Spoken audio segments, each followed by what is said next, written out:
All right, good evening, everyone, and welcome to Green White Checkered TV.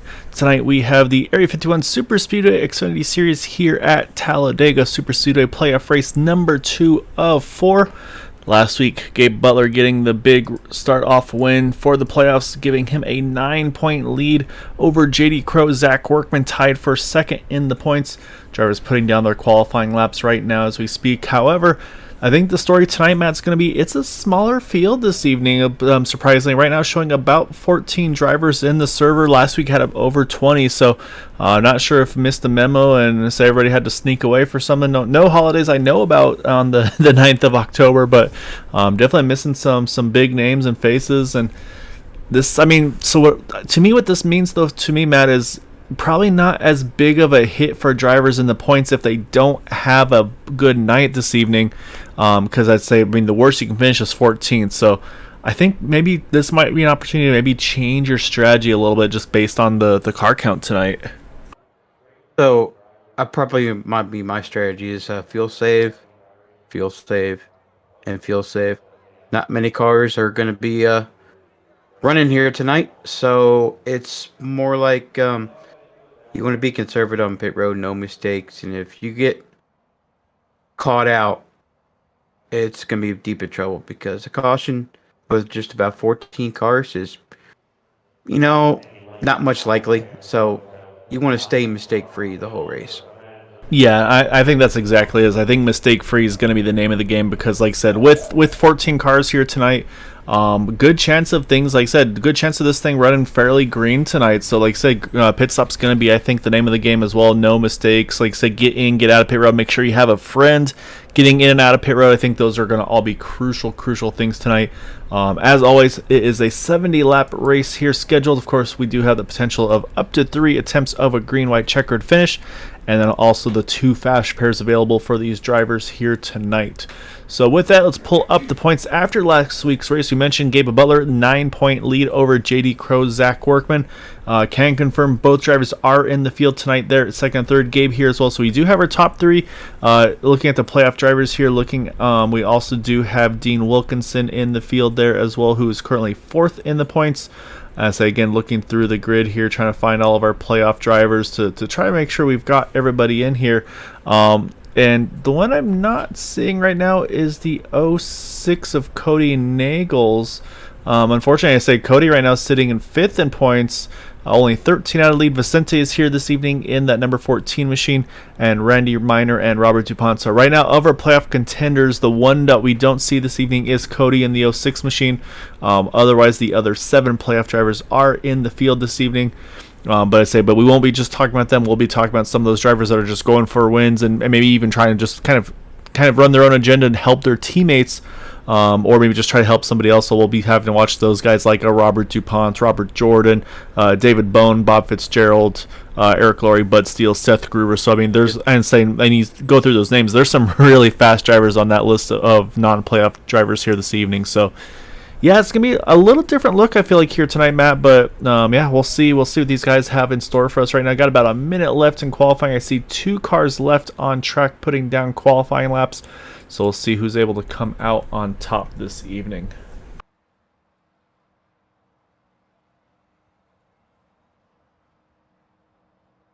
And of course, as always, we more than welcome to, if you want to, any chat or questions, anything you want to talk about, feel free to chime in our YouTube chat. We always love being able to try to interact with you all.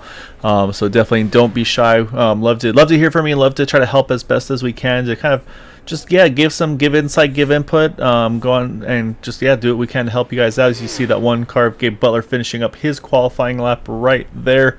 And I believe he's going to be the last car to put down a qualifying time for tonight's event.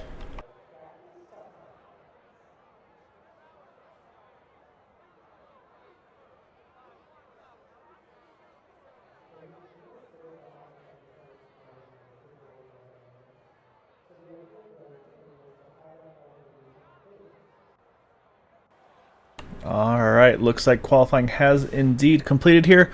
So we will pull up our qualifying results here up on the timing scoring as well on the grid to show who our drivers are going to be starting here on the field.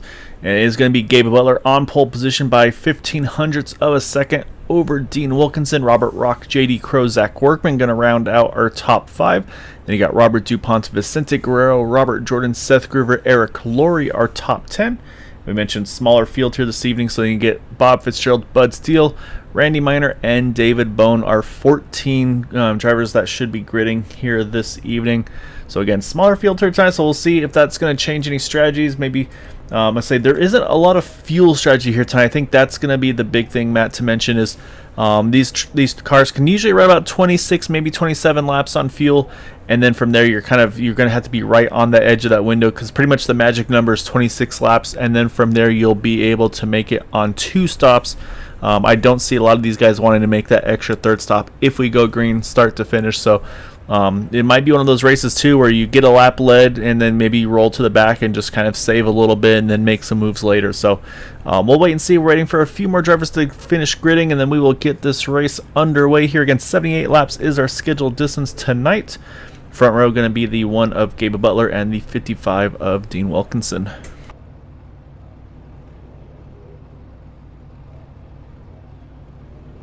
I got a feeling to be one of these races like who doesn't want to lead. Yeah, I kind of had that same thought too. Is it might be one of those ones. Yeah, just it's going to be kind of you get the lead, you roll out, and that was Thursday night actually. I had a similar situation where a caution came out right at the edge of the field window, and it was a race of who didn't want to lead. And so at one point I was up in front, and I kind of led my group for a little bit, and just had to kind of wind up rolling towards the back here. But what I'm also looking at though, Matt, is of the 14 drivers, I see 2 drivers not gridding this evening. The 071 of Eric Laurie, the 33 of David Bone. So that actually leaves now 12 drivers on the track. Wow. So I say they are dropping like flies right now. Not sure if it might be actually, I think could be a potential penalty for one or both of those drivers. Sometimes when they have the incidents during the race, they wind up doing a start from the pit penalty. So we'll keep an eye on Eric Laurie, David Bone, see if they do come out on track.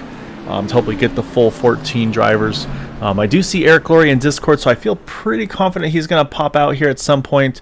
I don't see the 33, though, of David Bone, so we'll keep an eye. So we might go from 14 to 13. But yeah, what this does, though, is it really kind of, I think teammates also going to be the big story here tonight. Obviously, you got the boot knockers with the 55, or sorry, the 5, the 1, and the 071. We've got obviously Bad Company and TW Motorsports. Expect them to work together with the 55, the 171. I believe this 170, or sorry, the 74 as well as the 6 and the 101. So they've got a few extra numbers to their advantage, I believe. And you got a couple of limitless drivers there with the 18 and the 14. And I think we might see the 02 work along with them, kind of the Toyotas in the field. And then, of course, I mean, then he's got, like I said, he got kind of some of the independent teams that would be a great addition to have to work with. You like the 07 of Robert DuPont as well. So and the 08, I'm sorry, of Bob Fitzgerald. So those are going to be the guys that need to try to find someone to work with, kind of just maybe tag on to some drivers and teams. So it's going to be fun to see what these guys have in store for us. And yeah, it's going to be all about strategy, I feel like, here tonight. Yep, it's going to be all about survival and 100% zero mistakes. I really do mean that. Yeah, right. You're right, though. I mean, zero mistakes is, I think, going to be the name of the game here, like I said, because it's got that feel. It's a nice wide track. Like I said, it's a smaller field already here tonight, so kind of almost like an IROC race. And I'm saying fitting to see that 14 of Vicente Guerrero in that IROC paint scheme there in his Supra. So great looking paint scheme that they were able to throw together there. So we're about to get it kicked off here, Matt, though. It's going to be the number 1 of Gabe Butler on the inside, Dean Wilkinson to his outside, as the green flag is going to fly as they cross the Geico restart zone. Green is out, and we are down and away. 78 laps our scheduled distance, as Gabe Butler is going to lead the field into turn number 1.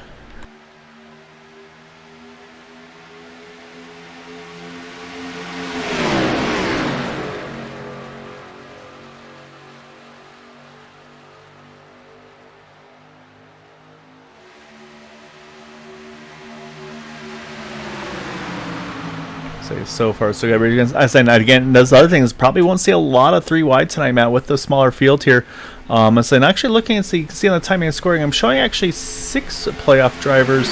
I'm trying to find who the other 2 are. Obviously, we mentioned the the '06 of Cody Nagel's not here tonight. Trying to go through the list and see who the other one we're missing is. But right now, though, we're going to watch this fight for the lead because you see Randy Minor, Robert Rock, he's hopped in front of Dean Wilkinson here. He's going to try to lead the charge to the start-finish line, lead lap number 1, and he will do so. So to get that 171 there, Robert Rock, a bonus point for tonight. Again, not in the playoffs, but will be a big help for the 55 of Dean Wilkinson in this race.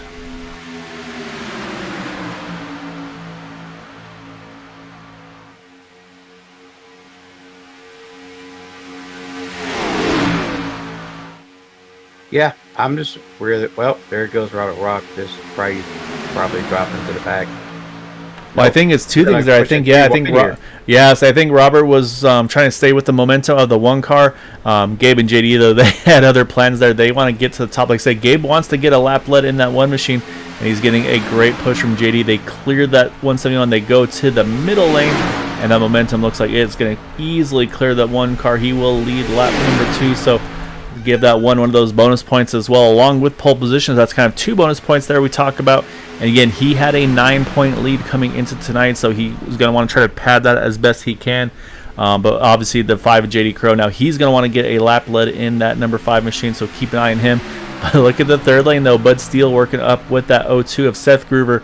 Like I said, doesn't matter what the field is. They're going to go after it there, as Bud's going to get just alongside of that one entering 3. You see the 6 able to clear the 5. He drops to the middle lane in front. And then I think we'll probably see the 02 maybe try to tuck in line behind the 5. But so far, no takers yet. As almost going to go 4 wide here through the tri-oval as Dean Wilkinson tried to jump to the outside of Gabe Butler, but not getting the help he was hoping for. And he's going to have to slide back in line behind that 55 of Dean Wilkinson. There is room 4 wide here. I've actually done it. It's quite scary, but with this many cars, I think 4 wide is probably a very bad idea. Yeah, it might be one of those things where you feel like you're able to get away with maybe going 4 wide. It's like, it's a smaller field, we can do it. However, up front, though, you see Dean Wilkinson got the push he needed from Bud Steele. He jumps to the inside now. He's going to, try to get a bonus point for him. He's able to push the 171 of Robert Rock to the point, but you see Robert, he's kind of dropped to the back here. He's just going to kind of take things easy for a little bit. And we talked about the fuel mileage, probably just going to be saving fuel for a little bit here. Peter, I say, is the timing scoring is accurate. 14 drivers, but actually only 12 took the grid. And yeah, it's exactly right. It's going to be tough on the point system. Is going to be very tough here. As you see, Dean, he got a lap lead straight to the back in that 55. Fuel mileage is the name of the game right now. We talked about it's right on the edge of a 2-stop race, so nobody's going to want to burn that extra fuel. So it's just going to be who's going to be the one willing to kind of lead this race. As now JD Crow is going to try to get to the point there in that number 5 machine, because he needs to get that bonus point, a lap lead as well, as he was getting great help from Seth Groover there. And you see, actually, he decided, you know what, Seth couldn't clear. I'm going to jump back up and pick up Seth here, try to get that big shove out of turn number 4 through the front stretch here. So no, unfortunately, Peter, showing right now. So I'll have to double check my numbers here, but I'm showing at the moment, just 6 of the 8 playoff drivers in tonight's event as well. As we mentioned, one of the ones missing is Cody Nagels in the 06 machine, and you see there JD clears the inside line, got his bonus point, I should say, as well.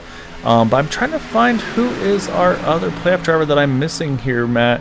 Cody Nagels. No, Cody's one, but there's a second one that I haven't figured out who it was, because Workman's here, and Dean Wilkinson's here. Dean Wilkinson, Vicente Guerrero, Robert DuPont, JD Crow. Yes, I'm somewhere. I'm missing something. I'm not sure. Oh, I see it actually. The mistake is Randy Minor. It looks like. Yeah, his name's not highlighted in green, so I'll have to fix that here. Apologies to Randy Minor for not getting that working correctly. So we do have 7 of the 8. So the numbers are correct. Just obviously a miscue somewhere on my side. So I'm going to take a quick look at that. Yeah, exactly right, Peter. So I'm going to work your magic here and try to get that fixed away. So say, Matt, while I take a look at that, I'm going to let you run the show here. So no pressure. Oh, you're going to put me on the dang spot.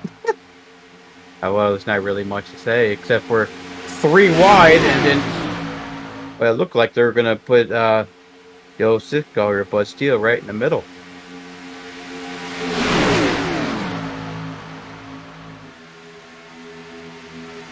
Yep. Now they're going to hang out the O2 of Seth Gruber out to dry. He's just stuck in the middle. Looks like he might slide right behind Vicente Guerrero there.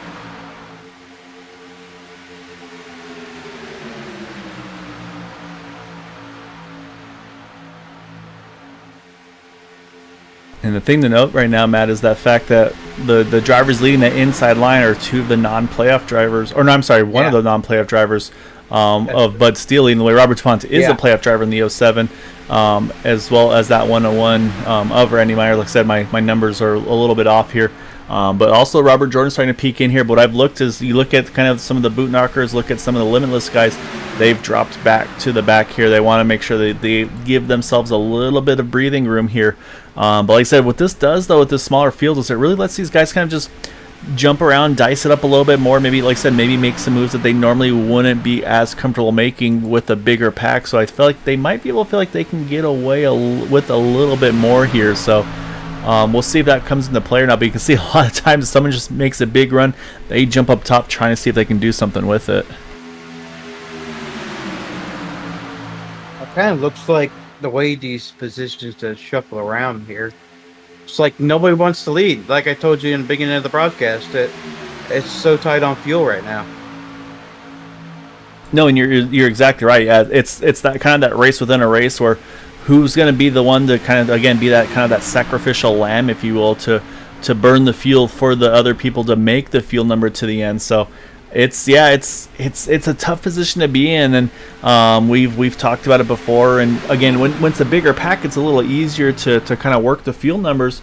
But with where the situation is right now, though, they don't have that flexibility. So right now it's Randy pushing and leading some laps. You see Bud Steele there; he made a big push to the front, but now he's jumping up top here. I don't think they'll try to get to the front. I think Bud's trying to roll to the back here, and like I say, yeah, it's just nobody wanting to lead right now. The pace of the race still doing pretty well here, still running in the mid 50-second bracket, 50.6s. Right now, the fastest lap of the race was last time by, or 2 laps ago, was by JD Crow, 49.99. But that was him trying to catch back up to the pack just that little bit. So, yeah, just a little bit of jumping around here. But yeah, it's kind of interesting how it's just that strategy call these guys got to do.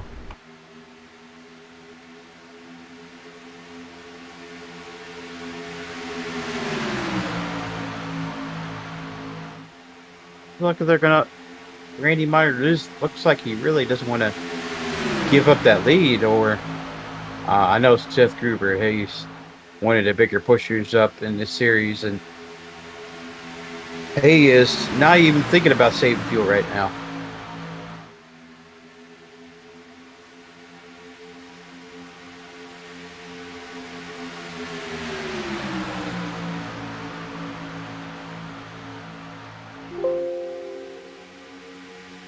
All right, now we've got Randy Meyer showing up in that nice green color, so get that squared away. Yeah, I'm happy about that too, kitty cat. So say my cat yelling at me to make sure I get things working correctly. So yeah, so apologies to that, Randy Meyer, but we've got you up and running now, so now you show up nice and green as well with the other 6 drivers that are in the field. Like I said, the one missing tonight is that 06 that we mentioned of Cody Nagels. Definitely missed Cody in the race tonight. But yeah, just I'll say, like I said, not sure on the calendar. Don't see anything that stands out for why everybody's missing it. Say NASCAR race didn't run long, so say it wouldn't be related to the race itself, unless people are at the race trying to get back home, possibly. But this is a very interesting match. It's just kind of a leapfrog situation where it's just someone jumps in, takes leads a lap, rolls to the back, and just kind of rinse and repeat. And it's just there's just no real rhyme or reason at this point. So. But yeah, I think a lot of these guys are going to be thinking just right now, just take it easy, bide their time, and just kind of think big picture. But I think, like I said, I think the big question mark will be pit strategy. If some of these guys can maybe split the field up a little bit, maybe pit at, let's say, maybe 1 lap later, let's say maybe pit 27 without the rest of the field here, try to get that monster in and out lap. Maybe they try to break away from the field, because this would be a group where if you could break 3 or 4 cars away, it would be very tough to catch them back if they get well assembled. Yeah, like you said, as slim as this field is, it's going to be very hard for the catch up of whoever is leading that pack. It all depends on who's pushing, and you know what I mean. Yeah, no, exactly right. And so, yeah, if anybody's, let's say, if anyone's around, like I said, I appreciate you chiming in here, Peter. Say, if you want to kind of chime in as well, if you want to hop over and visit us here in Discord, to say we have a little chat with you, because I know you're very, very well versed in the Super Speedway Series racing as well. Definitely miss having you on the track as well. I'm apparently just ignoring my cat, and he's getting very mad at me for not giving him the attention he needs.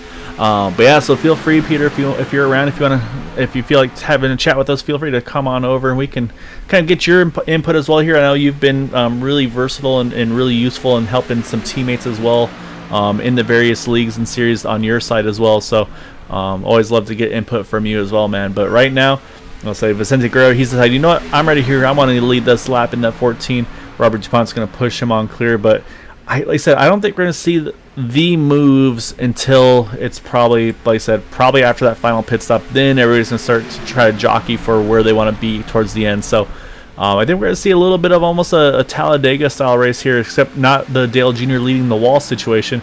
It's going to be these guys running that yellow line here, and I think we've just about got it set up here now. So we'll switch it over to our static view, and you can see here is the train, Matt, down on the inside line, and I think what we're going to see for just a little bit is these guys going to kind of be running that train. Yeah, we're probably going to see that. Probably most of the race. Most of these guys really don't want to run up front and burn much of the fuel. But probably your guys toward the back, like your 18, the one car, the 5 JD Crow. Maybe they might make their way toward the front when it's pit stop time. I don't know. We're going to have to wait and see. Well, I think what we're going to do is no, that was my kitty, Karen. Yeah, he's desperate for attention, and say I'm not looking at him enough, and he's having a rough life over there, being fed and taken care of nonstop. So he's doing well. Say your son Seth, he's doing well as well, just kind of sitting and cruising right now in that number 9 position, right where he qualified. But this is all by design here. Wouldn't be surprised to see, like I said, I think right now it's all going to be about the pit stops, Matt, here, as we're now on 16 of 78. So probably going to be, again, probably about 10 laps where that window's going to open here. But I say we're going to do something a little different. We've done it before in other series where Mr. Larry Yingling, kind of the dominator of a lot of racing over there. I say he's always busy, and he's like, oh yeah, feel free to talk to me whenever. So we're gonna bring up Mr. Plate Racer here, Gabe Butler, mid race, because why not, Gabe? Because small field here tonight, 12 cars taking the green out of the 14 that entered the practice sessions, and now it's all about, looks like, fuel saving and strategy calls here, because kind of has that green flag vibe to it, just the way things are going. So we'll put you on the spot as you're racing here, Gabe. I mean, what's the thought process? You got the pole, got a bonus point there, led a lap, got that bonus point. I mean, without giving too much away, I mean, what's the game plan here for you and JD and company? Well, I mean, you nailed it on the head there. Basically, it's a fuel-saving race now. So if it stays green, which it's looking like, everybody's single file. So might want to set your alarm clock for pit stops. Yeah, say this is where say kind of it's just basically you just got to bide your time basically until it's time to really go. Obviously the big points will be obviously the green flag pit stops for the two scheduled stops, of course, and then when you get to those final couple laps, and then it's going to be kind of that no holds barred depending on who all is in the pack together. So yeah, say it's definitely different than what we're used to seeing with the group here. Say we haven't figured out no rhyme or reason why everybody kind of disappeared tonight. No holidays I'm aware of, unless everybody's going on vacation or something. But we'll let you get back to it there, chat with your teammate JD, and good luck the rest of the way, Gabe. Gentlemen, thanks.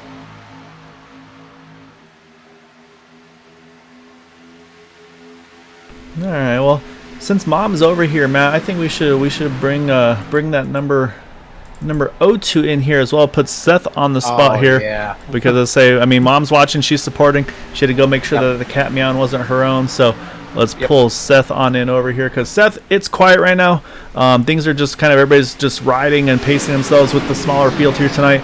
And so say we bugged Gabe for a little bit. Now we're gonna bug you because Mom's here. She's chatting with us here on YouTube. So I mean, have you had a race like this before, where it's just kind of ride and bide your time and with a smaller field like this? And I mean, how do you run this compared to the normal 3 wide, full tilt, pushes everything you got. Well, you know me, I love to push it hard all the time, so this is a little different from what I normally do. But with a small field, we kind of all expected it to be this way, especially with the fuel the way it is. You know, you have to make it to lap 27 and then 53 in order to really have it full throttle the last stint. But yeah, I think we're gonna be running single file for a little bit, which is unfortunate. I'll say kind of the vibes of the when Dale Jr. was the Pied Piper at Daytona Talladega. Is that this time instead of running the wall, you guys are running the yellow line. Yeah. How's that feel? You know, I don't like it, but you gotta do what you gotta do. You know, the reality is you don't want to make that last pit stop. You don't want to make an extra pit stop because that would just ruin your race. We're all thinking it's going to go caution free, but you know there might be a caution which would change up everything. But for now, I think we're all pretty set on just ride, which I know it's not fun for the fans. You know, I'd love to be out there running first and 3 wide, but we'll see. I think we're just trying to save fuel and get to lap 27 for this first pit stop. All right, sounds good. Yeah, so we figure we gotta pull you in here. Mama's hanging out chatting with us, so we gotta bring her in there. So I gotta say hi to my mom. Hi, Mom, Dad. Yeah, I will always love having them in here. I say selfishly, we love having you in the races because we know that means they're going to be there supporting you. So it's really fun to see. And yeah, so we'll get you back with your kind of your interim teammates, I guess you could say, here tonight. But yeah, good luck the rest of the way, Seth, and hopefully we'll be chatting again here soon at some point. All right, thanks, Kyle. Best of luck there, Seth. Thanks, Matt. All right, that is that O2 McDonald's machine of Seth Gruber. So, well, Matt, while they're running single file here, let's run through the field here so we can kind of show off the great-looking paint schemes as well for these guys. Leading off with that 07 of Robert DuPont. I say Robert, he's had this one. This has been kind of the signature Robert DuPont paint scheme. It's a really good looking scheme. It pops really well, and saying it's one of those almost, I guess you could say, play on words, if you will, a little bit too, with obviously the DuPont automotive finishes, the bright colors of Jeff Gordon, and of course William Byron more recently as well. Is where that one really stands out. Right behind him, that TW Motorsports. This one's definitely, once they started the team set up here with Area 51, that's become that iconic flame scheme of that TW team right now, with Randy Miner running there in that second position here in that 101. Right now, our highest climber with 11 spots gained. And next to him is the number 6 of Bud Steele. So he's always got some fun paint schemes there. You can see kind of the plaid on the nose there. So a really good looking paint scheme. Yeah, so I'm trying to double check the sponsor on the side. I say can't quite make it out. He's usually got some fun beers and stuff on there. So listen, hopefully we'll get a top 3 interview with him at some point, get a chat with him as well. Then kind of we talked about that TW and Bad Company split, not split if you will, but kind of the Team A, Team B, or however you want to call it, sister teams with Bad Company, and that is Dean Wilkinson in that 55. Does a lot behind the scenes as well, and then obviously always quick on the racetrack as well. So he's in the playoffs. He's going to be going for it as well, along with that 101 we mentioned of Randy Miner and Robert DuPont there. Currently just kind of, again, a lot of these guys just on cruise control here because they just, at this point, they need to make the field numbers. And again, that's kind of the worry for Robert DuPont, is if he's just right now kind of that sacrificial lamb, just burning too much fuel. So we'll have to keep an eye, but the pace has dropped significantly. It's mid 51 seconds, 51, now 41 41. I'm sorry. So running about a second and a half slower off their typical lap times here. Right behind them is that number 08 of Bob Fitzgerald with the U.S. Air Force on the side of that one. I say Bob, definitely one of those calm, cool, and collected drivers. He just kind of sits and waits and bides his time, and just tries to put himself in the right place at the right time at the end. Doesn't usually ruffle any feathers, and say definitely one of the cleaner drivers out here. So it's always good to see Bob hanging out, and I say it's always fun to just hang out and be part of these races with him. Yep, I would have to go double for the guy directly right behind him. Yeah, as that 171 of Robert Rock, another one of those Bad Company drivers there, including Dean Wilkinson, who we just had mentioned. Right now, Robert sitting in the 6th position. He is not in the playoffs, however, again, could be very integral into his team's chances of getting some bonus points and getting themselves kind of further up the playoff standings. Expect to see him most likely work with a Dean Wilkinson, a Randy Miner tonight. in that 171. So yeah, he will definitely be one to be watching for. I think he will be playing the team game though on that one. Don't expect to see him make too many moves on that one. We got pit stops. And yeah, we are coming up on lap number 25, so let's switch over to the front here before we can run through the field a little more here. But yeah, I think it's going to most likely be Robert DuPont probably leading a few of them in, because he had been leading a bunch. And yeah, here they come. Looks like it's going to be a good chunk of the TW drivers and Bad Company. Bob Fitzgerald there, Bud Steele. And so far so good. Clean entry for those four. Now they just got to hit their pit stalls nice and clean. And that's going to switch it up to the 55, Dean Wilkinson, back to the point. So now we'll see, do they go to 27? Like that was what the that's what the O2 was saying. Seth Gruber, he wanted to go to lap 27 here, so that's going to be his magic number. So far, it's pretty quiet on the radio on them. Well, I just got word in that let's see. Seth Gruber is pitting this time. Let's see who else comes with him. Yes, I can let you know that the four drivers that came out of pit road, they are coming out together. And yeah, here comes these four as well. So it looks like going to be packs of four right there. Ooh, big entry for Dean Wilkinson. Oh, no. Dean just got, yeah. That's too hot an entry. That's going to most likely be a 40-second stop and hold. We'll keep an eye and see if that's the case or not. Seth Gruber and Robert Jordan as well. So this group not as well organized as the group that came in that first time around. As you can see, they're all lined up. Well, not quite all lined up together. They got to get lined up here in single file because that's the only way you're going to make up speed.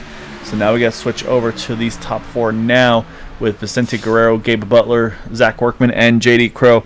I say if these guys can kind of do what we expect them to do, say again, we talked about that breakaway. This could be an opportunity for them as the 0-2 of Seth Gruber, Robert Rock rolling out of pit road as we speak. Now we'll see these guys, and this is big for them though, Matt. They're making it to lap 28 here, so they almost kind of stretch it 2 laps. Oh, and look at the 18 wobbling into the pit road speed. Great entry by all four drivers there. Woo! Now again, they got to make sure that they don't step on each other's toes getting into their pit stalls here.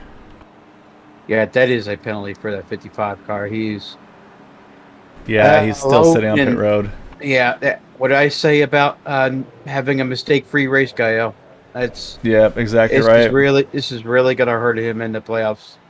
Yeah, he's just rolling out now as the other group is just about to finish their pit stop. So he's going to be just about a full lap behind here as Gabe Butler looks like he's going to lead the field out. As actually, let's say, Vicente Guerrero flirting with that yellow line and pit exit. He's got to be careful not to go too wide there, as now Gabe Butler is going to need to try to find a slot to slide into here. And it's going to be, I think, right behind Zach Workman. However, JD Crow's going to have to hustle here because he needs to tag back onto these guys. And I think Gabe is rolling back for him, because here comes Robert DuPont with a big head of steam in this 07 machine. It's a great pit stop by those guys, and they have all kind of bunched back together here. So we'll switch to the back of Vicente Guerrero. Here's Zach Workman going to give him that big push, build the speed back up. Because here comes Robert DuPont, peek to the left side. There he goes to the outside. He will take the point. So great job by these guys. But again, they pitted at lap 25, Matt. So these guys that are coming out now, they pitted at 27. So they do, some of these guys have a 2-lap advantage, other than pretty much Seth Gruber and I believe Robert Rock. Other than that, everybody else in that pack has pitted at 25. So, and you also see Gabe rolling back, making sure he can pick up JD. So these guys are going to try to shove themselves forward as well, get back in that main pack. So what's happened here, Matt, is we had 12 drivers coming in together. We now have 10 drivers coming out. As unfortunately losing Robert Jordan and Dean Wilkinson in that pit stop with that mistake by Dean, and just unfortunately just kind of a slower pit stop for Robert Jordan. That's what sent him a couple seconds back, and now those two drivers are unfortunately without a draft. This is why when I do these restrictor plate races, that I mostly try to practice the pit road entry, because a lot of races can be won or lost on pit road, and you know that for a fact. Oh no, you are spot on there. You see Seth Gruber jumping to the top here. I think he's doing the same thing, going to roll to the back here, save some more fuel. Randy Minor leads that lap again. We'll have to keep an eye on bonus points, but right now though, if I'm these drivers that pitted at lap 25, I don't want to be up front, because you're already in a worse situation on fuel. And so right now, really the net advantage I still think is going to be Vicente and Zach there, the 14 and the 18, as well as Gabe Butler and JD Crow pitting at 27. Seth's not in a bad spot pitting at lap 26. Same thing goes for Robert Rock in that 171. I think that's why they realized, hey, we got to drop back. We really got to back our pace down here to be able to make sure we're safe to the end. But again, I feel like that's going to put these guys right here, our top 4 right now. It's great that they're up front, but I don't know if you want to be up front again, because I mean, think about it, right now, first to 10th is 1.2 seconds, so it's not like you're losing out on anything if you're kind of towards the back in this pack here, as again, it's a small field right now with the 10 drivers in this main pack right now. But they're about to catch Dean Wilkinson, drop him a lap in that 55. Again, he will be the only car one down as they run, so he should be pretty safe. I almost wonder, though, for Dean here, is it worth him leading and staying the tail end? But the answer looks like that's going to be a no. Although here comes Bud Steele to try to pick him up here, maybe try to get him in line. Looks like not yet here. That could be an option, is use that lap car as the kind of your pick, if you will, and save fuel off of that driver. So we'll see if that comes into play. Maybe Bud tries to shove Dean back towards the front here. Keep him on the tail end of the lead lap instead of having that one down. As again, that's now going to be the next one will be Robert Jordan here, but he's still about, I'd say, he's not quite a half lap down, but he's going to fall that way because right now he's running about 53.74 to 51.33, so about 2.5 seconds slower than the leader. So it won't be too long till they find their way back to him. Yeah, if I was the 55, he's ran how many laps by himself? About 5? Close to that, maybe. So yeah. Well, the other thing though is the penalty though, Matt, is he basically came out on the same right when the lap 27 guys came out, so he's kind of on the equivalent of pitting at lap 27 just because of him sitting on pit road. He's able to roll off with a full tank of fuel, so he's kind of in the same boat as Gabe and Seth and Gabe and JD and Vicente and Zach here, but they're doing exactly what we talked about, though. They're going to shove that 55 to the front with the 6, and he will clear. He'll drop to the bottom. Bud can't follow along with him, though. But yeah, I think this is a good opportunity now for Randy Minor. Like I said, now kind of Dean can be Randy's helper here. We talked about that TW and Bad Company kind of connection, if you will. So not a bad call, I feel like, on this one. Yeah, I'm a bit worried for Dean here, being up the front, but even though he is on the tail end of the lead lap right now, Robert Jordan is yet to come when they catch him, and he'll be fighting them for the lucky dog. But most importantly, fuel mileage. He's definitely going to hurt if a caution does come out. But will he be that lucky dog? That's the question.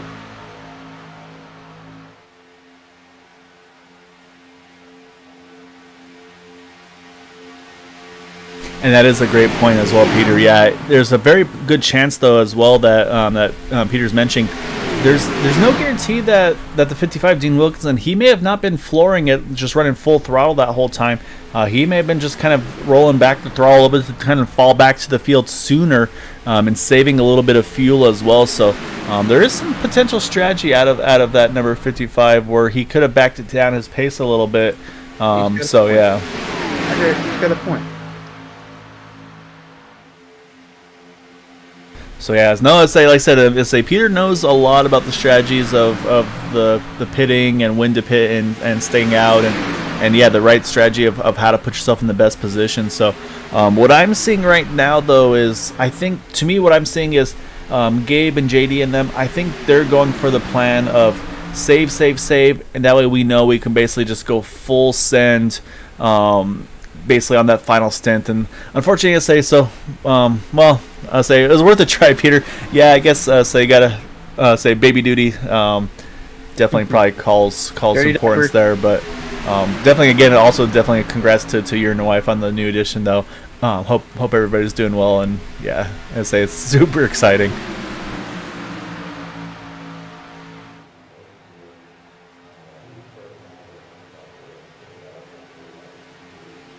Yeah, so right now, Matt, like I said, still the top 10 together. 11 also, or 12th, I guess you could say, with Dean Wilkinson. Kind of leading, again, still kind of that tail in the lead lap driver as they run. Seth Gruber, again, he's just going to go in full fuel save. And you almost were maybe Seth maybe trying to save a little extra this time around. That way he can maybe try to jump in with JD, Gabe, Zach, and Vicente just to try to give himself a little bit better of a chance here. Because that is a concern now. It's going to be when you pit, if you had to put a little bit more fuel in than those guys around you, you might have a slower stop. And that, again, puts you at risk of falling out of that draft. So it's a tough balance to make here. But right now, as I said, I think we're going to kind of see this train going here some more. So with that, Matt, I'll say we kind of got interrupted in the first one. Let's try it one more time here. We're going to start back over and go from the front with Randy Minor in that 101 right now. Our highest climber sitting in first, 12 positions gained. Next to him is that 07 of Robert DuPont, currently sitting in second. We mentioned Bob Fitzgerald a little earlier in third. And then we fall to Vicente Guerrero sitting in fourth. In that lime green True Value Toyota Supra, again, great paint scheme out of these guys. I love the concept. It's a lot of fun that these guys are able to put together there. And then again, Zach Workman. This is a story though, Matt, because again for Zach, right now he's tied for second in the points after last week's race. And he has a spot in the field because Kevin Freese knew he wasn't going to be able to make all the races. So Kevin said, hey, I want to give up my spot to whoever's ninth in points. That was Zach Workman. By 1 point, he didn't make it in, and he was 1 point to the good over Eric Laurie. So that got him in, and he is right now trying to make the most of it in that number 18 machine. So keep an eye out for him. We've talked about Bud Steele there sitting in the 6th position in car number 6. And just for good measure, Matt, he's currently 6 positions gained from where he started this evening's race. I don't want to say the number, but go ahead. Behind him, you got the number 1 of Gabe Butler, currently sitting in 7th. Got his pole position, got the bonus point for leading a lap. Now is on cruise control. Saying pretty much, they said it's pretty much cruise control for all these guys. You got the J Concepts Camaro of JD Crow as well. JD's. It's been tempting me, and I'm trying to fight it because obviously those having a lot of fun RC car toys and parts, and so it's one of those things that it really can get you sucked into. So be careful if you go and visit that website for those that are keeping an eye on the sponsors on these guys. And of course, got the 02 of Seth Gruber in that McDonald's all day breakfast. And I won't lie, we picked up some all day breakfast yesterday for our daughter and everybody, and say it's good stuff. So. Can't go wrong there as well. So supporting the Seth Gruber sponsorship over here. Yeah, sorry to displease you, but I try to stay away from that. I have no issue either way there. And right now, kind of again in the Bad Company group, the 171 Robert Rock just cruise control right now in that 171, just trying to save fuel as we mentioned. And then unfortunately, the last car on the lead lap, all on his own here. That's 74 of Robert Jordan here right now in that Camus Camaro. And he's not the last car on the lead lap. Oh, that's true, yeah. He's second to last car on the lead lap, but he's about to get swallowed up here in probably another 3 to 4 laps, I would presume, as we just cross the halfway point. Then you get to our last car on the lead lap, as he's sitting right in front of the leader there. It will be Dean Wilkinson. So, like I said, I think right now Dean is being the ultimate teammate here, letting that 101 of Randy Minor, just letting him save fuel here, and kind of being that sacrificial lamb, if you will, because it's like, well, hey, my race is probably in a bad spot, so just draft off me. Let's see what we can make happen. Maybe get yourself in a better spot towards the end of this thing. Wow. So those are our 12 remaining drivers in the field here tonight. We are on lap 40 of 78, Matt, so we have crossed the halfway point of this one. And again, we talked about pit stops being around 26, 27. Actually, it was 25 to 27 was range last time. So that means next window probably going to be, again, probably around lap number 50 to about, 54. So I'd say that window opens even more here. But I have a feeling, though, the pace will pick up, so I think it might be more about, I think realistically it's going to be about 51 to 53. I think those guys that pitted at lap 25 last time, I think they're going to want to get to at least 51 this time. So I think the window is going to be realistically probably 51, 53 here tonight. Yeah, if they can probably extend it to about 52, 53. 53 is a push for those guys. I lost my little chat here, so they'll be sitting pretty.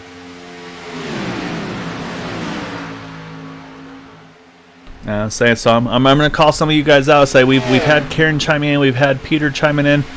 We've got 10 viewers in here on YouTube. So say if anybody has anything they want to talk about or ask about or have us drag somebody in as a victim to chat with, let us know. I say we're always down to be a part of it and want to help out, and like I said, make this as enjoyable for you as you can. Because I say right now we're not going to have that typical three wide crazy racing here. We just don't have the numbers for it, and I say, and again, the fuel mileage is going to be too close for these guys, so they're going to have to wait, I think, until that final pit stop to make those big moves. So yeah, if you have anybody you want to chat with or anything you want to ask about, by all means, we are here for you. As here comes the field here coming around that number 74 of Robert Jordan. And actually, yeah, and here you go. Actually, some good info on that number 02 of Seth Gruber. That is a Peter DeBorgia special paint scheme there, based off of the 2015 Jamie McMurray special paint scheme. I'm gonna say, and I can vouch for Peter's work. He does amazing paint jobs. He painted me a green white checkered TV, Ford Mustang Xfinity car, and a Ford F-150 truck for the Thursday series. Unfortunately, I haven't been able to roll the car out, but I've been able to run the truck for a few times. Had some good results out of that one, and he does great work. So yeah, get a hold of Peter if you want to maybe try to get some paint schemes. I'll say pretty much just ask for a donation to Extra Life Foundation. It's a great cause. Say it gives money to the hospitals that are able to help children in need, and it's a great thing. I say really appreciate him of kind of bringing it to my attention, as well as Josh Cox being able to kind of find that, and I definitely enjoy repping them on my car as well. So big shout to you on that one, Peter. And then Quabi, golden fuel mileage foot. Well, I mean, at this point, Matt, I think we got to say it's the guys that pitted at lap 27. I mean, I feel like it'd be Vicente Guerrero, Zach Workman, Gabe Butler, and JD Crow. They went the furthest on the first stop. They went to lap 27. We had a lot of drivers at 25. We had a few drivers at 26. So right now, I'd say it's those four right now, the 14, the 18, the 1, and the 5. I think right now those are the golden foot drivers. But also an experience, man, Kevin Freeze. I raced with him a little bit. I kind of been trying to learn off of him on the Thursday night series. I mean, he would know to the lap, like, hey, we're good to go. We can go to the end now and just drop the hammer and go after it. And he's never wrong in his calculations. So say Kevin Freeze is definitely, he is a master fuel mileage calculator.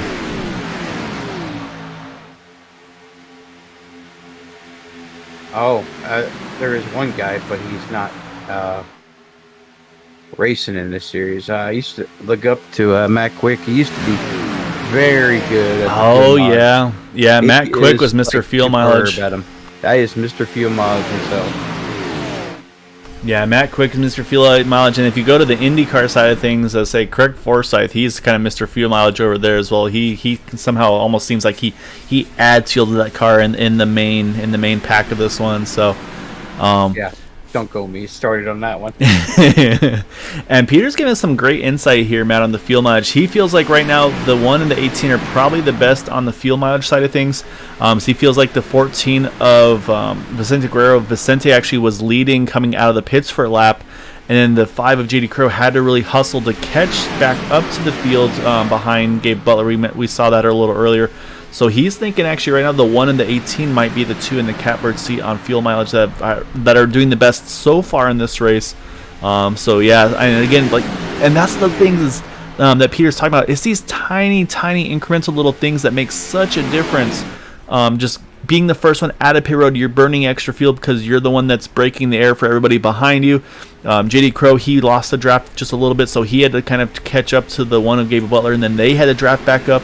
And honestly, maybe even Gabe Butler, he had to drop back to pick up the 5 car, so maybe he had to then kind of burn a little extra fuel to pull that 5 back into the main draft. So it's a really good point, and that's how important every little thing is here. And he's even mentioning that there might be some guys in the back of the pack that are maybe just shutting off their engine for a split second to try to save a little bit of fuel, and that just blows my mind if these guys could actually shut their motor off and save fuel. So let's go spy on somebody here. Let's spy on the 1 car of Gabe Butler. We're gonna hop on board and listen to see maybe he's just running part throttle, or do we see that thing shut off by any chance here? Because I would have never suspected you could actually shut the engine off with these cars here as we're on board with that one, Gabe.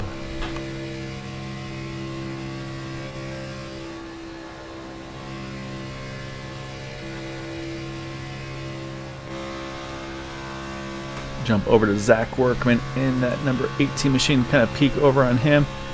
And so far, it looks like everybody's just kind of rolling, I think. I think they're probably just going part throttle here.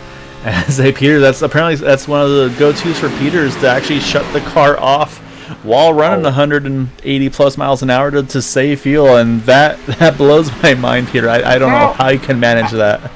All right, I am how. All right, here's my question for you, Lord, Mr. Mixmaster PJ. If you were to shut off your motor, okay, and then wouldn't you burn more fuel trying to catch up in case you would not fire back up again? That just boggles my mind. It's a pretty crazy way of doing it, but I mean, if it works, it works. I mean, I definitely shut my motor off with these cars under yellow. I've never done it under green. Actually, no, I lie. I have shut it off under green, but that's not a super speedway racing. That's when you're coming into, let's say, a turn where you can roll out of the throttle, and instead of just using the brake, it's like you just roll out of it and saying I'll click the ignition off, and then you just basically, and then you kind of just bump start it with the motor back and grab, basically, you leave it in fourth gear, hit the gas, and it pops right back up and going. But that's crazy. And saying it's a great point though, and so it's only off for about a second or two, and then it comes back on every time. And he's saying if you can predict the checkup, that's when you're able to do it. So instead of kind of rolling the brake to kind of avoid the checkup, that's when you kind of do it here. But Matt, here we come though. We're coming to lap number 50 this time around, so nobody had to pit coming to 50. So now the question will be, do we see these guys come into pit road this time around here at 51? So if we do, these guys will be tight on fuel. Like I said, I think 52 realistically is the ideal pit window to make it to the end. Everybody feels pretty comfortable to be able to do 26 laps on a tank, but if they pit this time, this would be, I believe, 27 laps to the end still. So I'm hoping that everybody can go one more lap just for the sake of fuel mileage. But again, the ones I'm going to be watching though are going to be Vicente, Zach, Gabe, and JD, who last pitted at 27.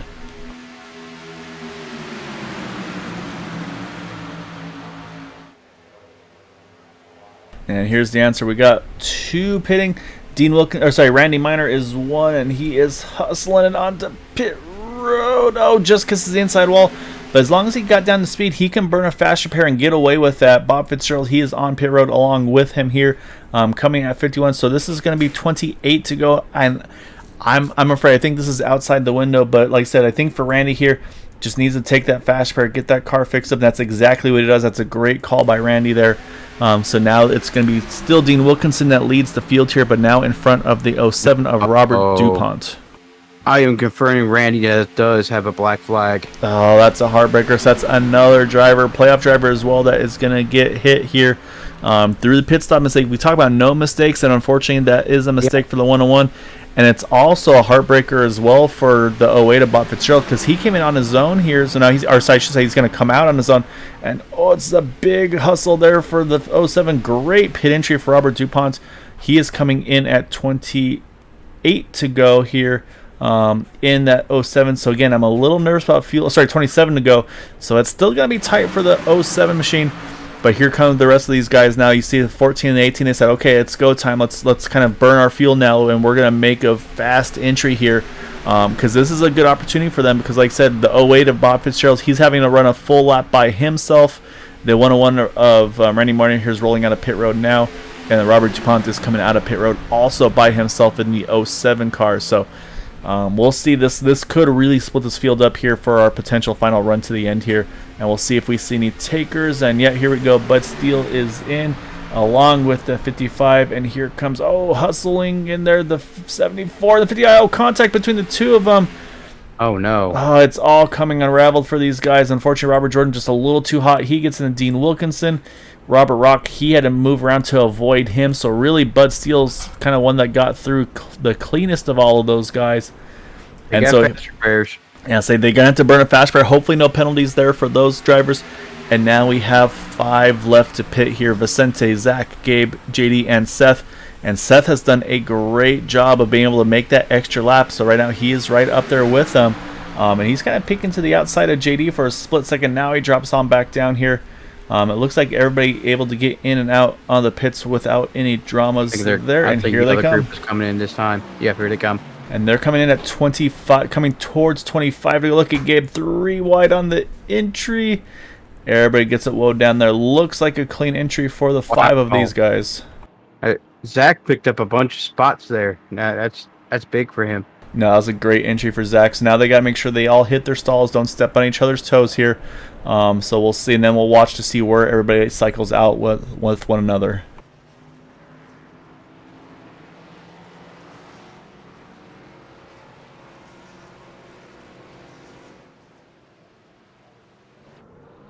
All right, there goes Gabe. There goes Zach. Zach's going to win the race out of pit road. Gabe's going to still have to try to build a little bit of speed. He's going to get Vicente lined up behind him. And you see there goes the 101 there again. He's a lap down, so that's not for a position here. But right now, it looks like the 02 Seth Gruber, he's a little lagged back to these guys, but I think he should catch him. He should be all right. Again, he'll probably have to burn a little bit of fuel pulling back up to them. But again, they pitted at 25 to go. I think from now, these guys feel pretty confident on their fuel mileage as they all start to roll out of pit road. Now Bud Steele's going to try to tag back onto these guys with help from Robert Rock. And then right behind them, Robert DuPont is going to have to push that 74 here, Robert Jordan, as hard as he can to try to get back up to these guys. So, but up front, though, look at Gabe. He's starting to make the moves here. He wants to get up front here. He's got the 5 of JD Crow behind him. And actually, nope, they're going to jump up top here. Now he's going to start to come back to the inside line here. So say the jockeying's going to begin for, looks like, track position. Where do you want to put yourself here? But right now, we'll see, say, because they could potentially still bring in Bud Steele, Robert Rock back into this race here. It's going to be tight, but looking at lap times, it was a 50.75 for Bud Steele, Robert Rock. Obviously, they were still building up speed in front, but I'd say, yeah, they've got them. They've got those 5 up front caught. So for Bud and Robert here, I think they got to basically just sit the rest of this section here and save until I'd say about 2 or 3 to go. And then I think he can drop the hammer and go after this win as well. I'm trying to keep an eye on Robert DuPont here with 74 of Robert Jordan. And right now, so I'm watching the timing and scoring. They ran a 50.75 and a 50.73 as well. So they're right on par with Bud and Robert Rock. But now that ticker's starting to go the wrong way because I think that pack has just gotten too big.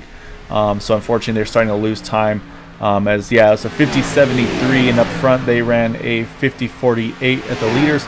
But Bud Steele, Robert Rock, they ran a 49.60 and a 49.65. Bud Steele running the fastest lap of the race, catching up back up to those guys.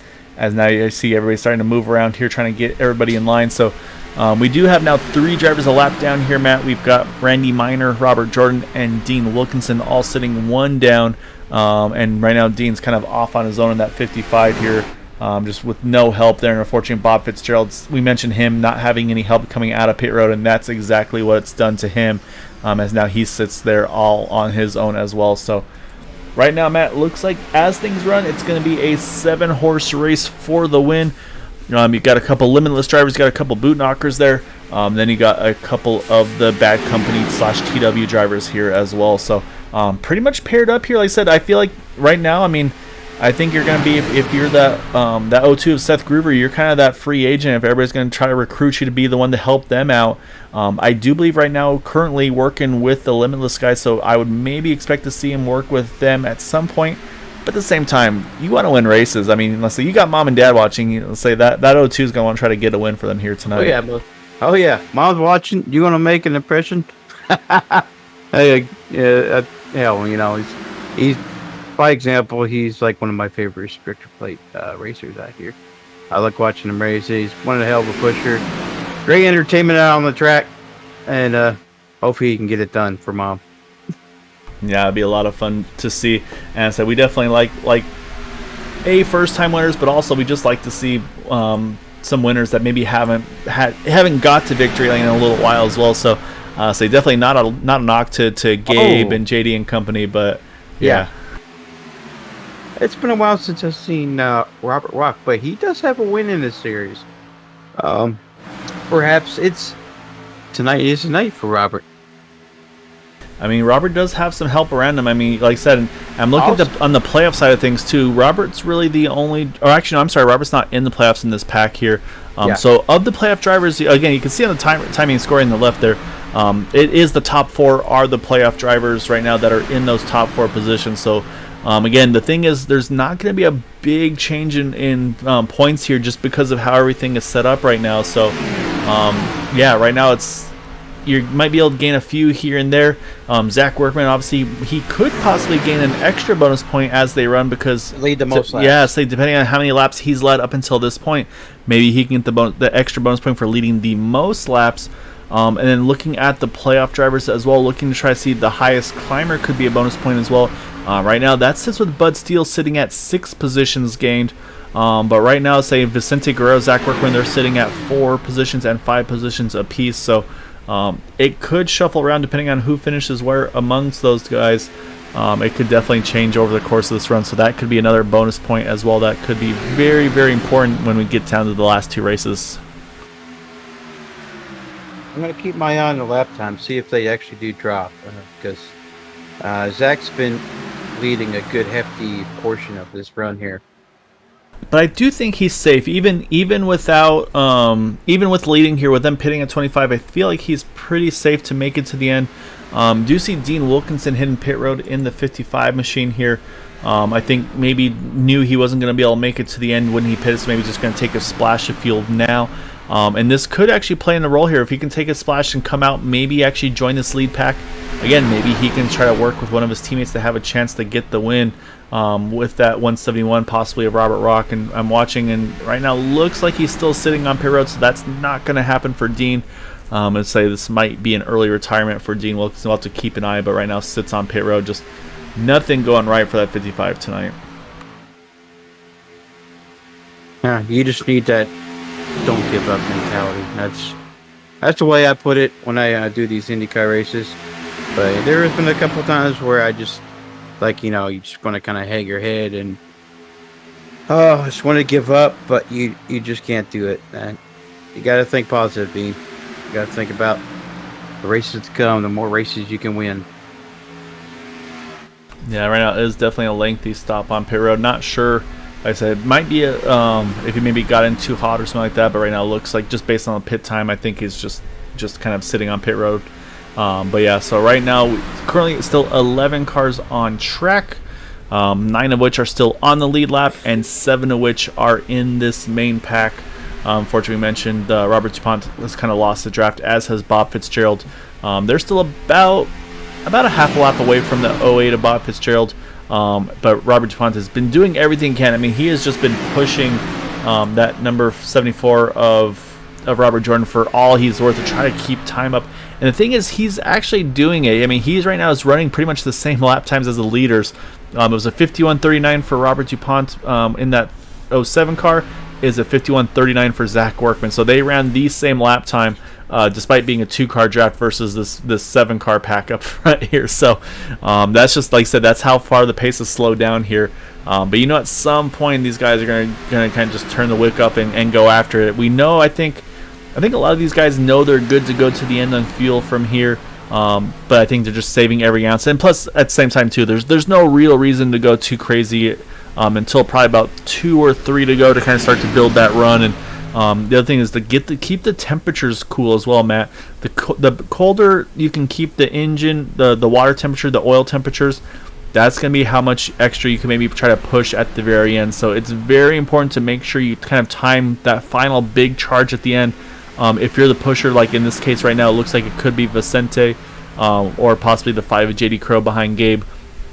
But again, though, all 4 of these guys, man, I mean, they're all teammates. So, I mean, how selfish do you need to be? Because, going into this, Gabe Butler, he's leading by 9 points over Zach Workman, by 9 over JD Crow. And then Vicente Guerrero right now is 17 out of lead. So he's really only 8 points behind his teammate.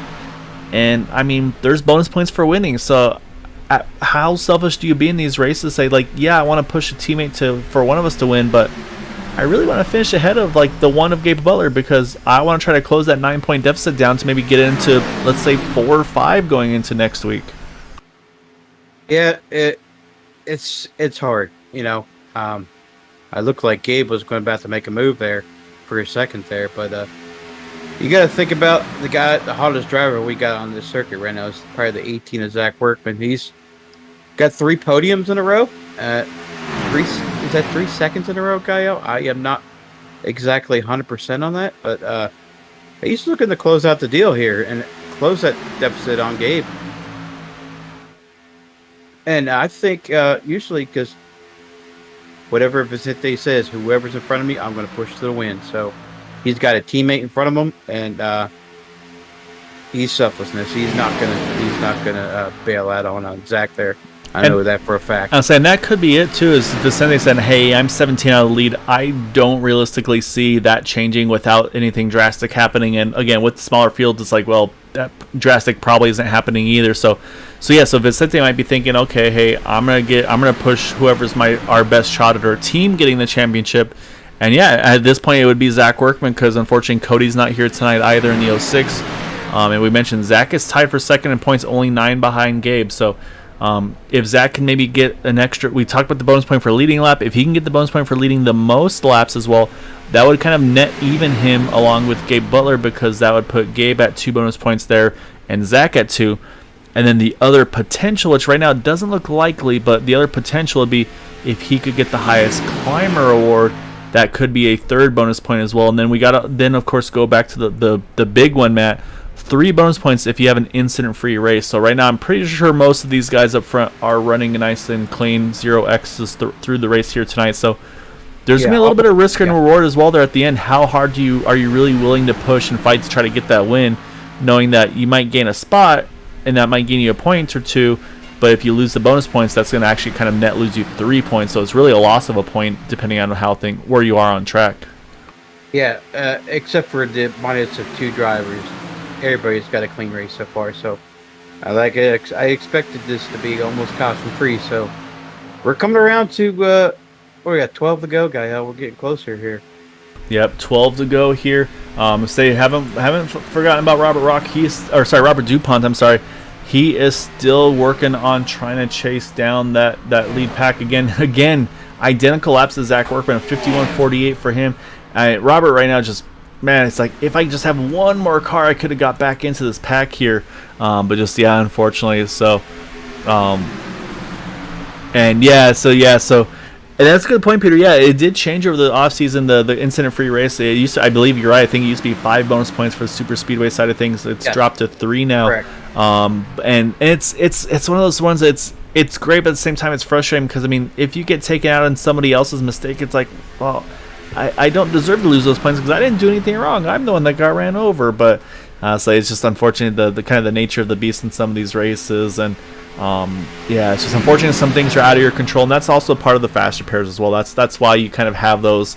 That way, if you do get caught up in an incident, your race and possibly season is over, you can kind of throw that faster pair on and then have right back at it. So, and we have seen that come into play before where those faster pairs do make an outcome in this thing. But I think Seth Groover, he's done riding. I think he's ready to go. He's hoping somebody's going to go with him here. And he, for a split second, yep, he's going to slide in right behind Gabe Butler here. Here we go. I was going to say, that's not a bad move there. That splits up the boot knockers. Again, we talked about he's in the Limitless Discord. Is he maybe going to kind of play third fiddle to these other guys there? Or is he going to make the move to try to get himself the win? Like I said, then we have to watch for the Bud Steele, Robert Rock. They said they're not in the championship hunt, so we have 3 playoff drivers in this pack of 6 of the leaders. We got 3 non-playoff drivers. So, like I said, we could see the 0-2, we could see the 6, we could see the 171, possibly spoil a win for the playoff guys. Which would just keep that points battle as tight as it's been.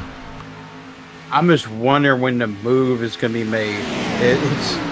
You never know. Look, there goes Gabe to the outside here. Let's see who follows him. Nope, he goes fake right back to the inside. Looked like he was trying to see who was going to go with him, but now it looks like the Seth Gruber is going to stand on the outside lane. Nobody is going to go with him. Yeah, Seth's trying to show he's ready to go and wants to go, but nobody's taking it.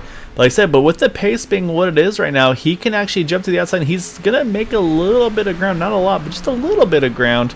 As you see, he's going to jump to the very, very top, and then he'll probably arc it down into one, kind of run that shorter distance there through the turn. But Yeah, so far no takers here, but Oh, he slides right in the middle between Gabe and the 5. but like I mentioned though, I Nope. feel like for Bud and them, I think they have to back it down a little bit. And what Vicente could do here, if he's, say, if you want to be a little sneaky, and I think he's doing that right now. He's kind of peeking out just a little bit in that 14 car, able to kind of give that O2 a sniff of draft there. And so now, say he's actually gotten alongside the one of Gabe Butler. So this is now where Gabe, at some point, if he continues to stay pinned like he is, this opens up an opportunity for him. Yep, there goes Vicente. Expected. That's gonna pin the 1 car to the 18. Yeah, and that's exactly it. So right now, Gabe's kind of pinched between these guys. I say he's kind of in that limitless sandwich, if you will. So really, his only options, I should say, right now, are going to be to either try to push that 18 clear of the 14 and then jump to the top, or if he can against a smaller field, so he could get away with it, he might have to roll back a little bit, pick up the 3rd lane up top with the 5 of JD Crow, and then make the move. And maybe we even see, maybe at some point JD says, hey, I'm going to jump to the top behind the O2, get the momentum built up, and then I jump up. So like I said, there's going to be some gamesmanship here. That's going to be what's the right move to do here. So this is getting very intriguing. As saying they kind of started making the moves a little earlier than I expected, being around 9 to go. Now we're going to come around to 7 to go at the line. But yeah, say they're starting to kind of make those strategy calls here pretty soon. As you now see, I see Robert Rock. He's peeking up top as well. He's ready to get some runs going too. So everybody's starting to getting ready to position themselves for this final charge to the checker. You knew it was about to break out sooner or later, Kyle. I wonder who's gonna try the 3rd lane. Who's gonna be that guy? I think at this point it's going to be Robert Rock, but still, I think that's their best opportunity. And saying again, they have help from Randy Miner as well, who's right now still 1 lap down. And then there's also the option of Bob Fitzgerald. What does Bob do? He can play an outcome in this thing as well. So I think we will see the 3rd lane. The question is when, but right now though, with all of this going on, this is really pinning the 2 boot knockers there, and the 1 and the 5 on the inside line here. But man, these guys are starting to get a little wiggly, because I say the aggression is starting to ramp up here. Oh yeah. Well, Robert DuPont was catching the leaders before they started getting really hot here. Now he's losing about 0.5 a second here. Yeah, it's about a half a second a lap. Yeah, because I said they finally decided it was time to go. They turned the wick up, and they're not playing as nice as they were earlier. Now they're going to go after it here. Oh, no. But at the same time, this could put Robert DuPont in the perfect position. If they get a little bit too dicey, if they make contact with another, this could change a lot of things. As you see now, Vicente Guerrero, he clears the 18. That's going to put Seth Groover down to the point. And now you got 2 non-playoff drivers lined up on the outside with each other. Look at Gabe. This is exactly what I thought would happen here. He's going to jump up top here, try to get ready to make that 3rd lane, I think is what we're going to see here soon. He's going to try to see if he can find a way to get JD here, but he's got a great pusher behind him currently of Bud Steele. So I would not be surprised to see Bud jump up there with that number 1 of Gabe Butler. But we're down to 5 to go, and like I said, these guys are starting to try to make the right moves at the right time to try to be up front here at the end. Man, oh man. And sorry, Benny Parsons, I had to steal that from you. Rest in peace, my brother. So I'm just astounded. Now the team boot knocker is trapped, and there's nothing they can do right now. Well, Gabe has options. Gabe can jump to the top. As you see, the Vicente, he's going to jump up in front of the O2 Seth Groover. There goes Gabe. Gabe's going to take the 3rd lane. But so far, I was going to say, I was expecting to see Bud go sooner with him, but I started doubting it. But now Bud jumps up top. There goes Seth. Seth's going to jump to the top. Oh, look at that. No, as I said, this is what Seth's been waiting for. Like I said, this is what he wants to do. This is what he's here to do, is to run 3 wide, make some big moves. But you can see, though, the momentum, again, just not quite there. So for Gabe, does he stay committed to the top? Does he try to push that O2? Because right now the inside has really surged forward there. And for a split second, JD Crow tried to see if he could jump to the top here, but couldn't quite fit there. So now what you've got is actually you've got the 3 Toyotas there lined up, 1, 2, and 3. So it's really going to depend on who can kind of push them forward, push that line forward to try to give themselves a chance. As you see, the 101 of Randy Miner there, he's having to hit pit road, didn't have the field to make it to the end. That's going to take 1 pusher away. So right now, I say Bud Steele's just trying to figure out, hey, where do I need to position myself to have a chance, because I want to win this race too.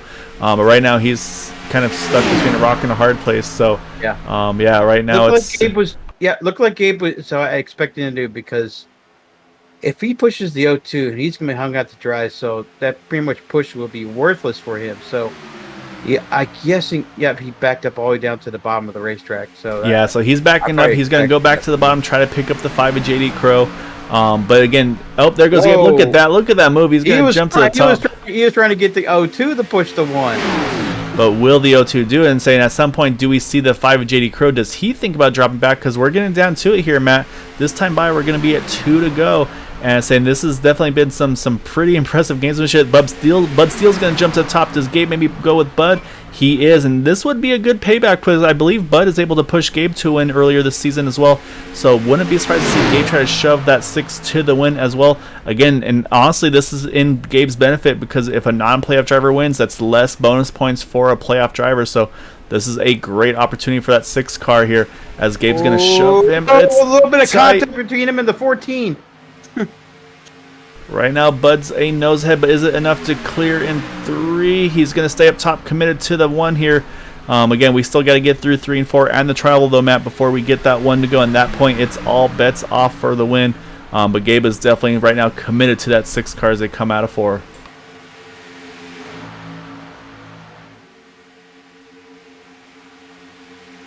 Here we go. All bets are off. Yeah, they come through the start-finish line. Final lap here at Talladega. We will run caution-free, but now it's all about who can get to the line first.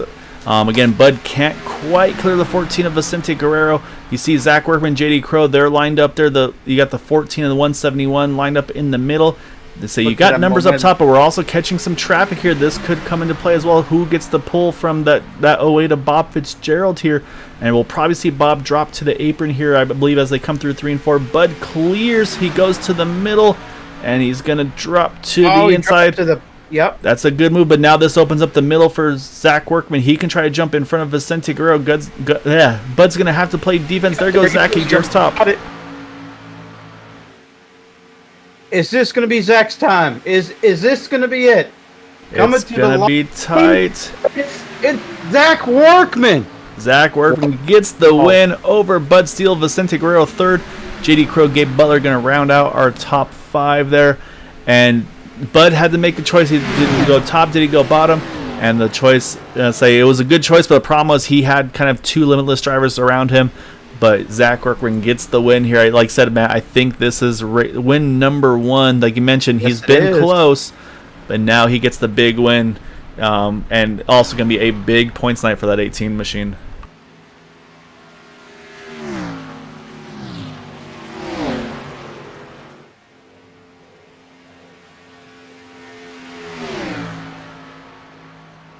Man, oh man. Wow. Nice to see him get his first win. He's been close for the past 3-4 weeks, and now he's able to close the deal and get to see him do some donuts. Yeah, so he's actually probably saved enough to be able to do some as well. That's how much these guys were saving all race long.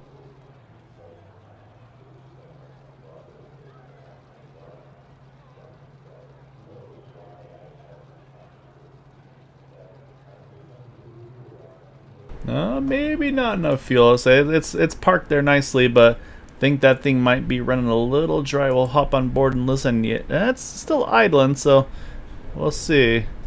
Could be popping the top for a beer. That's what. Oh man, what a great job by Zach. What a move. Yeah, he was able to get in front of Vicente and get the push he needed at the right time. If it was, and that's the thing, Daytona, Talladega. If it's Daytona, it's probably Bud Steele, but Talladega, that longer start finish line further down, I say that was the momentum that Zach needed to get the win here tonight. So, Matt, with that, let's go ahead and chat with some of our drivers here. Oh, there he goes. Actually, well, before we do that, we'll watch him celebrate on the front stretch. Again, we talked about, thought we had the fuel. He did have the fuel, and he is going to celebrate here on the front stretch at Talladega, getting that big first win there. And again, this is going to really close that points gap down up front as well. Actually, I'm really interested in the points.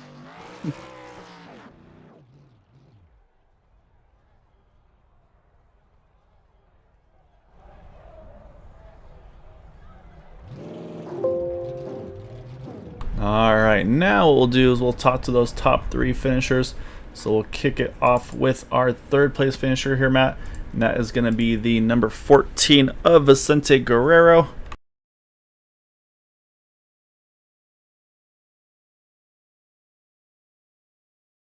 All right, let's go ahead and pull Vicente on in here, Matt. Talk to our 3rd place finisher here tonight. Started in 3rd, started in 7th, comes home in 3rd.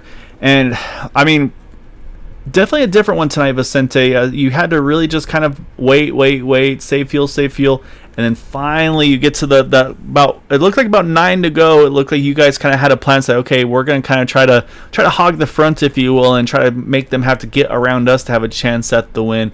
I mean, take us through the strategy and then the push there at the end to be able to get lined up with Zach and get him up front.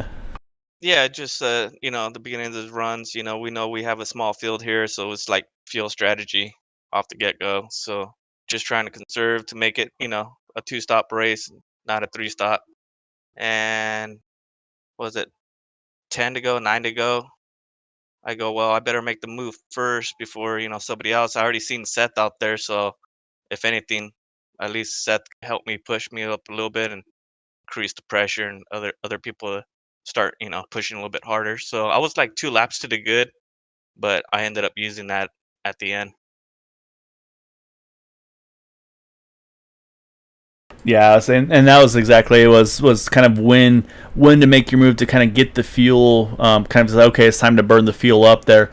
And then so then coming through, say it's you guys are 3x3. You see Bud Steele, he's able to clear you coming into 3, and then it's just that decision. You know that at some point the 6 is gonna have to decide: do I go middle, do I go low? I mean, was it one of those situations you're hoping that he was gonna kind of clear the 18 to be able to get you guys possibly lined up there, or I mean, what was your thoughts there going through 3 and 4? Oh, I thought I was screwed. I thought I was screwed because as soon as Bud went all the way down to the bottom, I go, well, I have no drafting help anymore, and the outside lane was having a good run, so I just try to stay as tight as I can on the bottom to at least keep a little bit of momentum. And then coming to the travel there, Zach popped up, and that kind of saved me a little bit. Actually, get a little bit of draft and help him get the win. So it kind of played out right there. It was a great job, like I said. I don't know if it went the way you guys had planned it. Obviously, we were discussing kind of the points going into tonight. Was it kind of one of those, okay, let's go, like, do you try to get your best result? Do you try to get Zach the best result just based on kind of who's where and points coming into tonight? But like I said, able to get 1st and 3rd tonight, so a great job by the team. The team tonight, unfortunately missing the 06 of Cody definitely as well, but like I said, bringing home a great result here, Vicente. And definitely want to give you the floor for any thanks and shouts for that podium tonight. Oh, of course, you guys for broadcasting. Always enjoy watching the show. Area 51 with this league here. Just, kind of sucks that the numbers trendle down a little bit, at the end of the season. Usually that's how it is. But I still like to thank them. I'd like to thank my team, Limitless. Cody wasn't able to make it. Hopefully everything's all good. And Zach, I'm glad I was able to push a teammate to the win. Well, great job tonight, Vicente. So again, the 3rd here tonight, like I said, pushing a teammate to the win. Also closing that gap a little bit on the points lead as well. Say now down to 16, I believe it is, off the lead. So say still anything can happen in those final 2 races. So great job tonight, and good luck on those final 2, man. Thanks, guys. All right, Matt, I will jump over to our 2nd place driver, and that is going to be the number 6 of Bud Steele. So I'll pull Bud on in over here, because we were talking about your paint scheme there earlier. Great looking car, but we couldn't quite make out the sponsorship on the side and the hood. So so you get to talk about that as well. But before we do that, we got to talk about the strategy tonight, because you kind of had to do a lot of saving that second half of the race, because you were one of the earlier pitters to start things off. So you kind of had to play catch up there, but you did everything you had to do in that 2nd and 3rd run of the race to kind of make that fuel number to the end. Just how difficult is it to try to run those numbers and knowing like, hey, we gotta back down our pace and not be up front, just kind of ride and cruise to try to make it to put ourselves in to win it. Well, luckily those last two stints, the leaders backed it down also. So that's pretty much the only way I was going to make it, is if everybody slowed down there a little bit. I thought I was going to kind of mess up there because I wanted to get Dean back up on the tail end of the lead lap, which I did, but I know I burned up a lot of fuel doing that.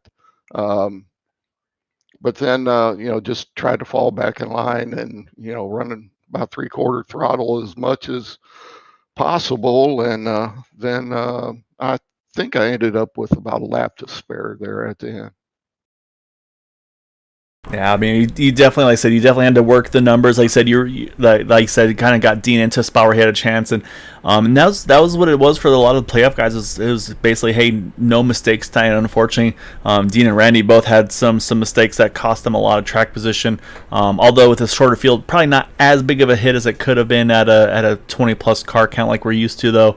But like I said, you're able to get yourself in there, and it was kind of a three car group of playoff drivers, 3 of non-playoff drivers, between yourself, the 02 of Seth Groover, and then the 171 of Robert Rock. You guys kind of try to do your own thing there at the end. Was that in your mind at all, or was it just like, yeah, okay, they can go for the championship, I'm going for a win here, and just kind of go with what you got to do?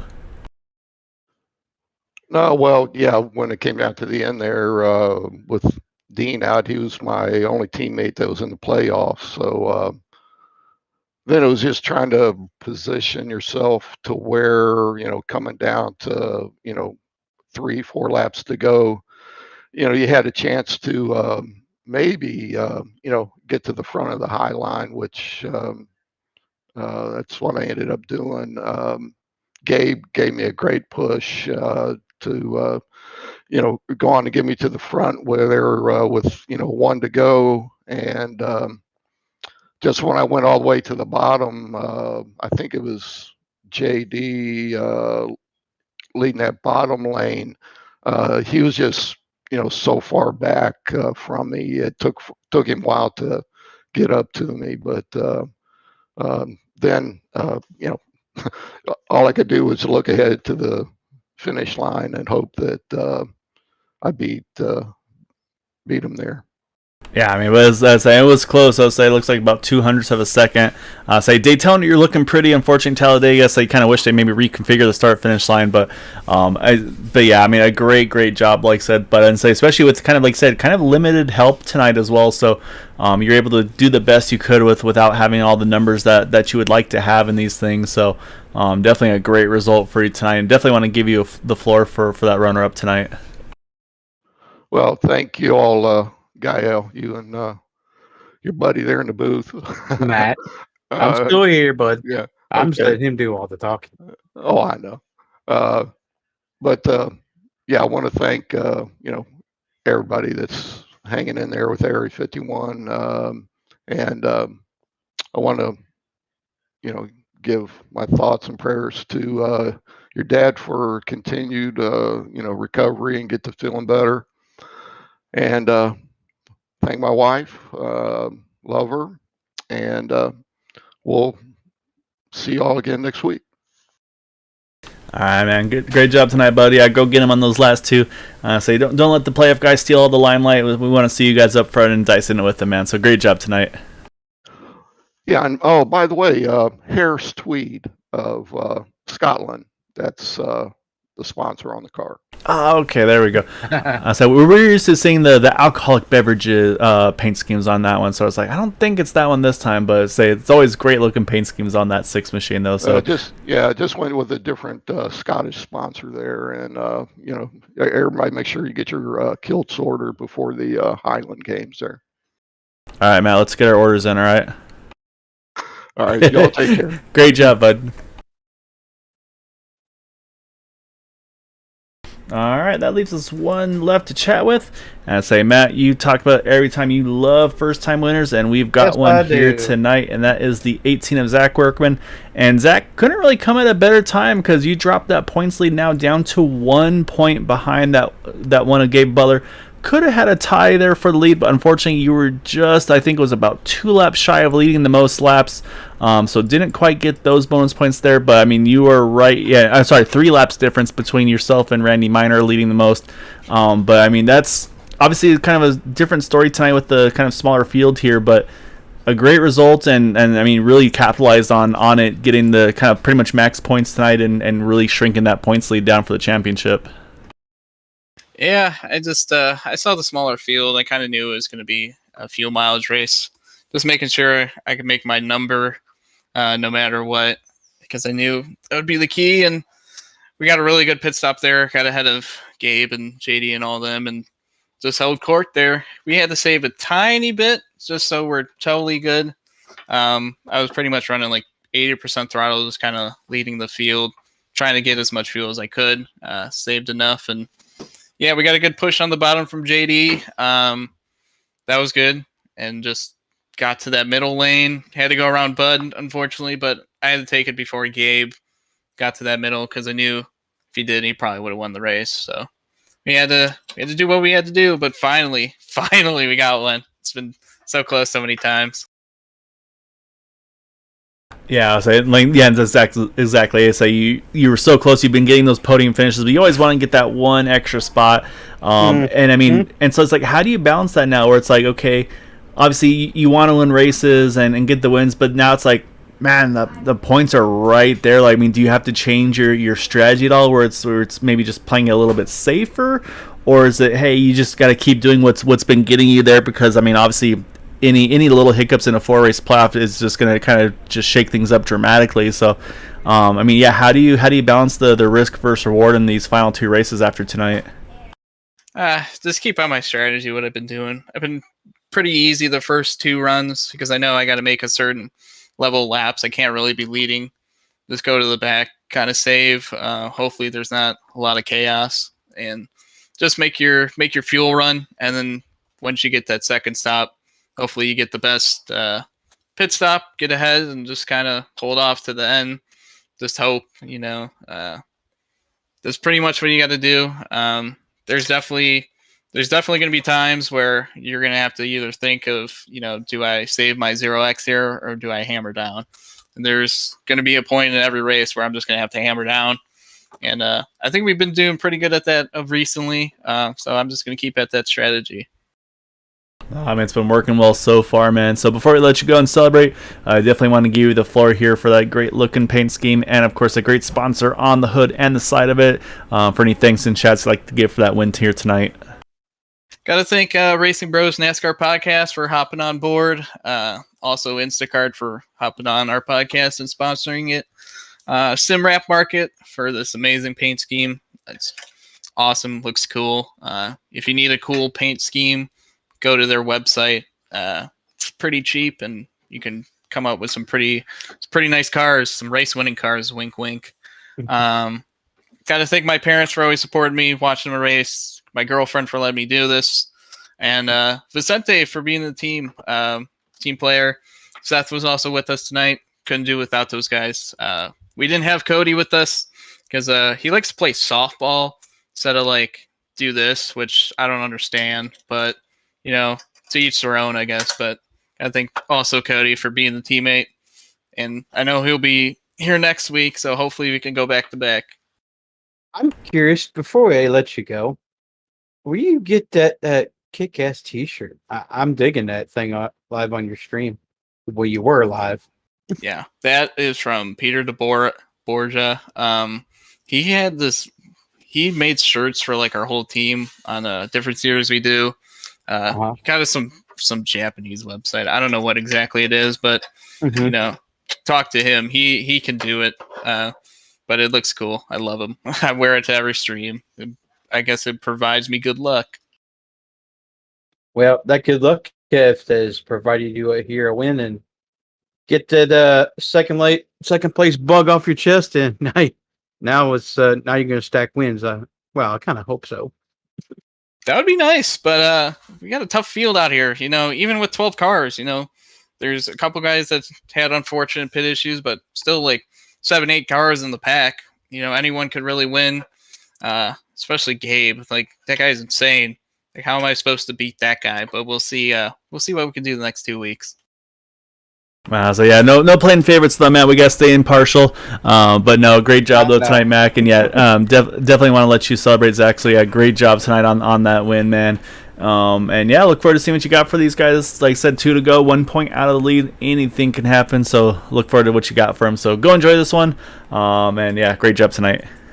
Thank you guys. Thank you guys for the broadcast the whole entire season. Been doing a good job, and thank the admins for putting on a great league.